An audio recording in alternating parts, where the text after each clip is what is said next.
What's up, y'all? It's your host, Sketch School. Y'all know me as Sensei Aka. Let's say thank you for clicking on this video. Make sure you leave a like, a comment, subscribe. We got some hoops to talk about. All right, let's start this off with the San Antonio Spurs are heading to the finals. I'm shocked. This whole postseason, I've been picking the wrong team every single time, and I don't even want to give my prediction for the finals at this point.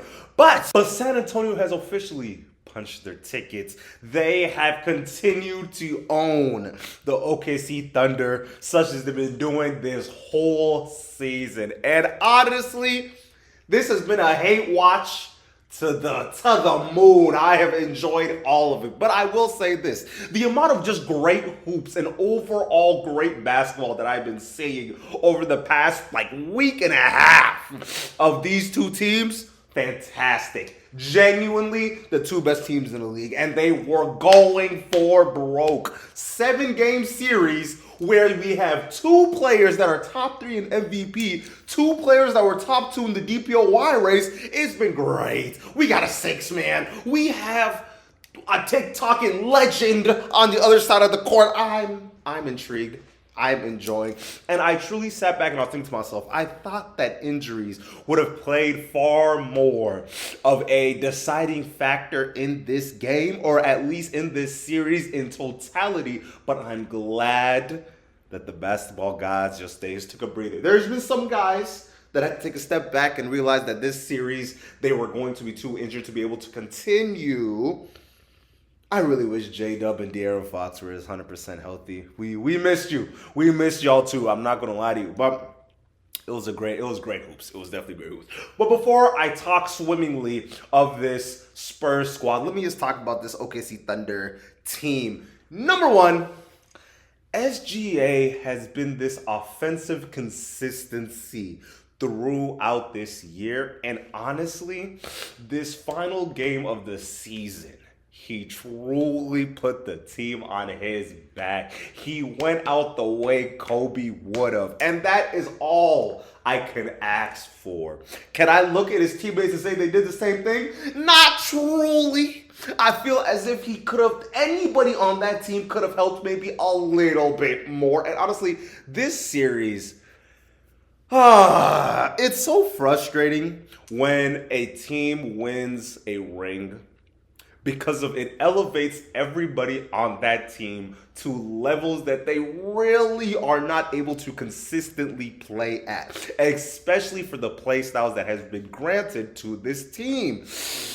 SGA this last game, let's just rewind a little bit. This series, he has been showing a lot of difficulty being able to show off his offensive talents and his repertoire of different techniques. And I'm a little bit upset that it kind of boiled down to a lot of free throws in games 4, 5, and some of 6, because of the way that they're playing him. It kind of was ruining the type of momentum that he's able to bring to the team. But I will say, as the series were going on, he figured it out. And that's something that I can truly appreciate it, because of one of the ways that they're trying to slow him down.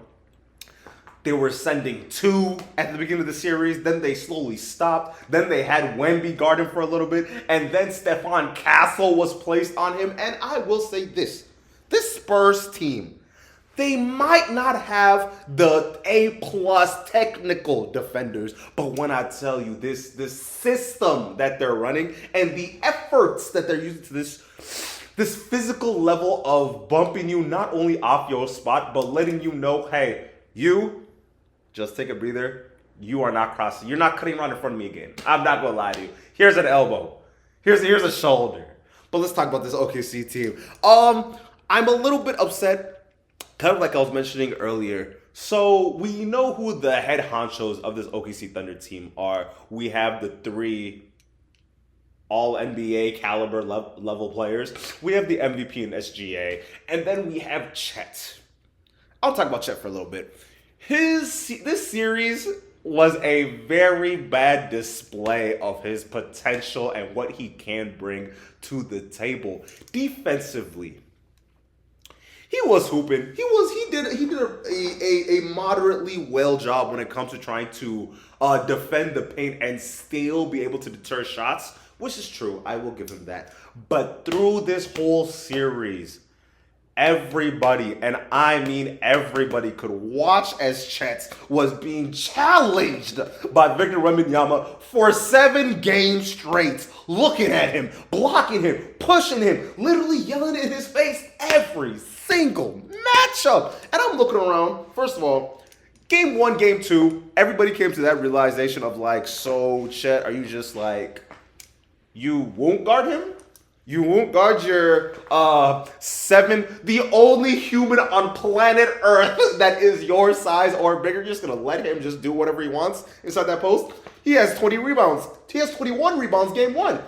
Are you gonna do anything? You gonna box him out? You can go ISO one-on-one? And I will say it was frustrating to watch as Chet. You know what? Rewind. It's not even that he wasn't like offensively good. It's the fact that he was not trying anything. It kind of reminds me of the old adage of, well, I don't care if you miss and you have a bad offensive game, but please go out in a flame of glory. Shoot 8 for 28. If you gotta go out with a Kobe stat, go 8 for 24. At least show me that you were going to force your way to trying to get you a buck to start the game going. But I'm watching game 7. Bro got like 3, I think he had like 3 shots. Lou Dort was out shooting him. Let me talk about Lou Dort real quick.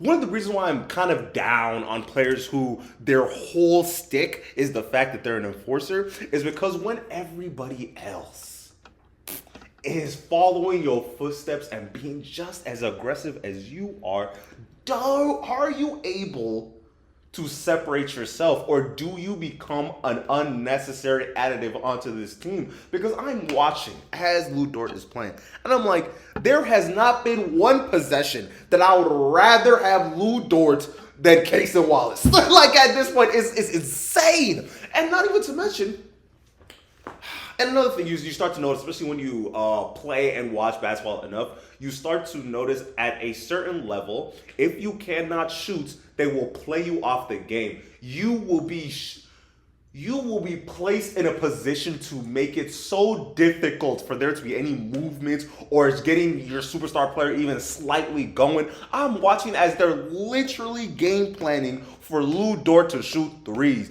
This man is getting wide open threes and shooting like 33 to 35% from 3, but these are wide open. And as an NBA player in the Western Conference Finals, if you're going to sit here and get like 10 threes, 10 wide open threes, 10, there's nobody around you for 6 feet, social distancing threes, you gotta hit at least 50%. I'm not gonna hold you. I cannot lie to you. You're telling me they're sitting there watching as you shoot. And you know what? I will say this.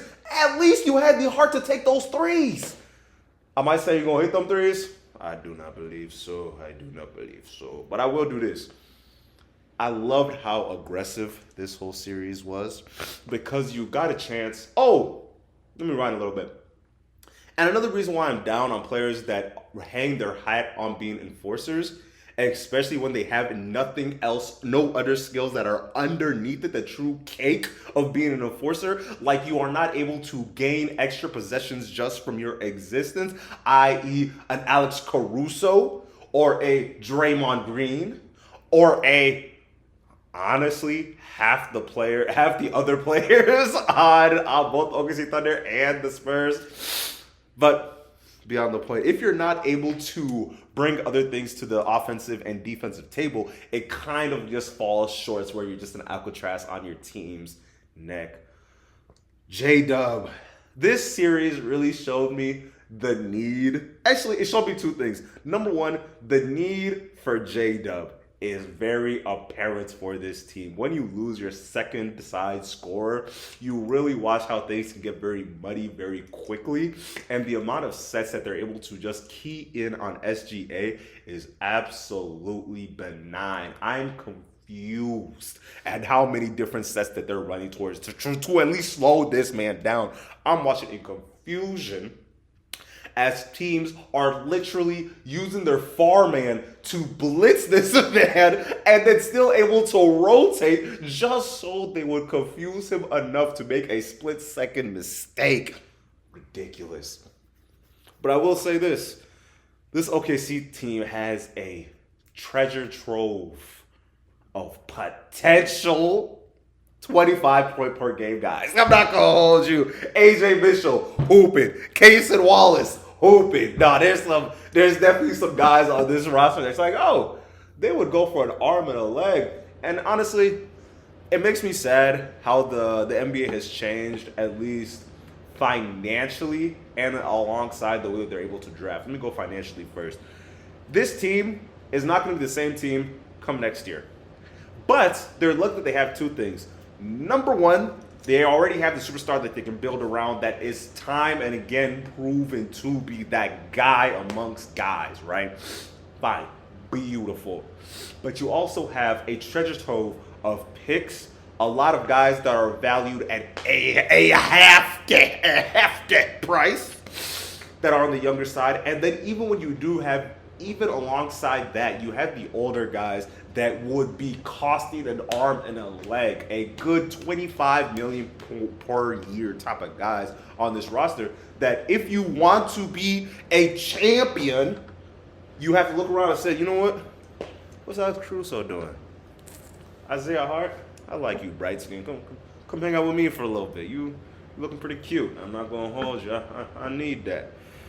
But the fact that they have so many guys that are worth a lot, alongside having high draft picks, alongside having a lot of draft picks, and alongside, y'all remember that one tall, lengthy white dude that's supposed to be like a European superstar, but like I think he had like a lung thing, or it might be like I don't even remember. I think he beat cancer, but you know what? That could just be off the race. That could just be a rumor that I heard. But they have so many guys that they could trade and bring to the next level that I'm not really too worried about it. But I will say this team will be looking different. But I like to talk about the way NBA teams kind of draft is very interesting to me, because one thing I've noticed, a lot of high draft picks are, I would say, glorified role players. But there's been a shift in the way that up and coming NBA players are being trained, so they're able to be plug and play immediately, no matter where in the league they end up going. Where if you're a high draft pick, you are kind of forced to have the defensive awareness and the offensive IQ where you can play in any position alongside a superstar that's already inside the league. But I feel like it leads to the same problem that we have with like Chet now, where he's very willing to be like, I will just take a step back and let everything else happen around me, and then I just get in where I fit in. Because that was the main problem that I was going to have with Cooper Flagg when he first got sent into the NBA as the number 1 overall pick. There was some questions around if he's going to be able to pick up that superstar slack, and he's proven that, like, yeah, no, he can put the ball on the rim once he has enough percentage on the ball, especially on ISO possessions, but that's beyond the point. But I will say this. I'm wondering if there's going to be another massive change in the way that teams are able to, like, set up their teams. But let me talk about this Spurs squad real quick. They put everything they had into winning this game. First-time head coach, cooked. I'm seeing as Wemby has been able to be not only a leader amongst his guys, but he's showing this maturity that everybody else can feed off of, to the point of knowing that they want to battle for each other. It's turned into a thing where there's extra hustle plays that are being made because they know they're able to have a guy on the back end that's able to steer the ship, especially on the IQ side of the game. And I like how Wemby has went out of his way to say, hey, I want to win now. Hey, I don't know how long I have in this league, but I want this ring now. And everybody says, you know what? Let's go get that ring. As well as from the old guys to the young guys, they're getting in where they fit in. And that's why I could never hate Wemby. I could never hate Wemby. They're going around talking to each other, and there's been this theme of analysts, of people that watch the game, people that describe the game. They're like, oh no, you have to fall on your face at least once, at least twice. But this team is like, no. We have been so intentional with every single game that we've played. We've been intentional from learning as these series have went on. And I've noticed they have been able to change the way that they're playing as the games go on, where game like 1 was vastly different than game 3, especially as you go on throughout the series, because of watching Wemby have to figure out that he needs to not only improve his motor, but get to the conditioning levels of being on the court the whole game. Because if you watch, and it's like, yeah, no, everything is going through Victor Wembanyama, from the defensive positioning to the offensive sets to the amount of times that it doesn't seem like Wemby posts up per se, but I will say this. They figured out they've been able to get a lot of lemon from that orange that they call that alley-oop. They have gained so much from being able to know that, like, if everything is falling down, I can at least throw it up to Wemby. And that might honestly be his signature move. I don't know how much I like that per se, but learning that you always got that in the bag, very smart. And I don't know if this team is good at defense, or if Wemby has been kind of passing the ship as the defense goes on, because we are watching as Castle is generating so many turnovers, especially from the way that he plays defense, fouling like a mug. But I will say this, to have the heart to foul and not give up, just not care, just say, you know what, we will play hard this whole game. I don't care what the ref's talking about. Beautiful to watch. And I could feel as the whole crowd, honestly, as the world sat back and watched, we knew who we wanted to see in the finals. And I'm glad, I'm so glad that the Spurs were able to pull this one out. Especially, we are watching so many legends be born, especially with my guy, Dylan Harper. Harper is crazy. Even as the games go, he seems like he's battling injury, right? And he's still being able to show that he's effective on the court. It's fantastic. It's fantastic. But honestly, I feel like the Spurs just might hate the OKC Thunder. That's another thing that I would kind of wager on my side of the thing. But beyond that, I want to talk about Wemby's play style. With the conversations of Wemby not having this offensive bag, or he doesn't have this offensive motor to be considered an MVP caliber player, at least this season, it was so frustrating, because I'm not even saying that he shouldn't, or that he should have won the MVP this year. I think SGA had a better year, like, objectively. It's more so people treat Victor Wembanyama's offense like it's Chet Holmgren's offense. And that is so upsetting to me, because of we've seen, especially through this series, you can up the load when it comes to Victor Wembanyama's offensive bag. And that's necessary, especially when you're going into the finals against this well-rested Knicks. This Knicks and Spurs finals is going to be insane. It's going to be crazy. I find it wild that people are already considering this to be, they're already crowning Wemby as the finals MVP, the champ. But I feel like we are missing out on, not only has the Knicks been healthy, they're the only team that's healthy. They were the only team this whole playoff run. They were healthy. And you know why? They took care of business every single game. Sweep, sweep, sweep, sweep, sweep, McGee's. Everybody can guard. Nobody can guard. This offensive potency that this Knicks team has figured out, and it's changed so many times throughout this playoffs that it's crazy. I think it wasn't. I'll say it like this: switching from Brunson ball to cat ball, genius.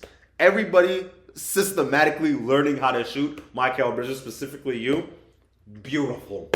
Watching as OG Anunoby is literally top 15. They don't want to hear but top 15. They don't want to hear top 15, but beyond the point. Beyond the point. We're watching as OG Anunoby is one of the best players in the league, at least this playoffs. Can we at least agree to that? Beyond the point. Beyond the point. But this matchup is going to be crazy because when you look at the starting fives, right? I'm not going to hold you. I believe this Knicks team has a better starting five, even with the probabilities of Wemby and the impossibilities and the fact that he might just turn into the alien again. Because throughout the 7-game series with the Spurs, with the OKC Thunder, we started seeing glimpses, and I'm not gonna lie, it worried me. I'm watching Wemby, and I'm like, oh, you might top 5, top 3. You the one? You might just be the best player in the world objectively. You know what? Cook. That's what I'll see. Just go cook. But beyond that, because when you look at the starting five for the Knicks, let's say Brunson, Hart, Michael, OG, and Karl Anthony Towns. Versus, we're doing let's say De'Aaron Fox, Stephon Castle, Vassell, Champagnie, and then you go Victor Wembanyama. Genuinely, when you go head-to-head, the only, mismatch because let's say, okay, Brunson is better than De'Aaron Fox. Is Castle better than Josh Hart? I'll say Castle's better than Josh Hart. Vassell's not better than OG Anunoby. Champagnie is not better than Michael Bridges. And then let's go to the fives. Karl Anthony Towns can exploit everything that Victor Wembanyama does poorly because of we've seen through this whole year, Wemby's only part of defense that is not to the A+S nature of the rest of his game is that perimeter defense falls apart pretty quickly, but not in the fact that he's bad at it, but it's more so you are removing what makes him great by having him stand on that perimeter. Where I'm not saying that they hide him, but when you're all the way out there, it causes a lot of secondary and tertiary problems. Like for example, you could get him out to the 3-point line and then rotate, and then have a straight line drive to try and get to the rim for a finish. Or it could be a thing of Wemby is drawing extra fouls because he's dealing with Karl Anthony Towns because I don't think he's seen a center this playoffs that could really, I don't want to say stretch him, but forcing him to put his team defense on the be able to put his team defense on the back burner in his brain because he didn't get a chance to see Jokic. He didn't get to see who's some other really good bigs in the West.